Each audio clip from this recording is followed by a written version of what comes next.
নমস্কাৰ, মই বুবুল চুতীয়াই জনাবলৈ পাই সুখী হৈছোঁ যে এবছৰ দুবছৰকৈ 33 সংখ্যক বিগত হৈ গ'ল। 33 সংখ্যক বহাগী সন্মিলন পাতি গ'ল লামাজান বিহুতলীত। এইবাৰ আহি আছে 34 সংখ্যক বহাগী সন্মিলনীত দেখা পোৱা গৈছে এটি বিশেষ কাৰ্যসূচীৰে। আচলতে মই তাৰিখটো কৈ দিওঁ, তাৰিখটো কৈ নিদিলে মোৰ অলপ ভুল হ'ব। 23 আৰু 24 বহাগ, 7 আৰু 8 মে, দেওবাৰ আৰু সোমবাৰ। দেওবাৰে সকলোৰে ছুটি দিন, সকলোৱে আহিব পাৰিব। বিশেষ এটি কাৰ্যসূচীৰে স্থান পাইছে তাত। যোৱা 33 বছৰে দেখা নগ'ল এই স্থানটি, এইবাৰ দেখা পোৱা গৈছে। এইবাৰ আছে সাংস্কৃতিক শোভাযাত্ৰা।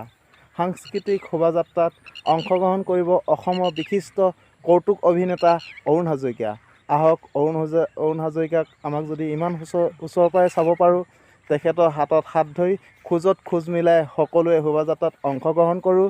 লামাজান মাজবাৰী বিহুতলী।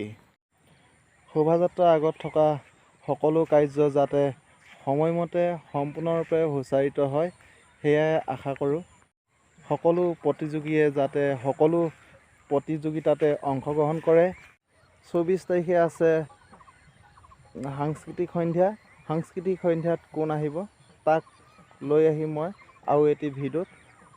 24 তাৰিখৰ কাৰ্যসূচীৰে আৰু এটি ভিডিঅ' লৈ মই আহি আছোঁ। 24 তাৰিখে আছে সাংস্কৃতিক সন্ধ্যা।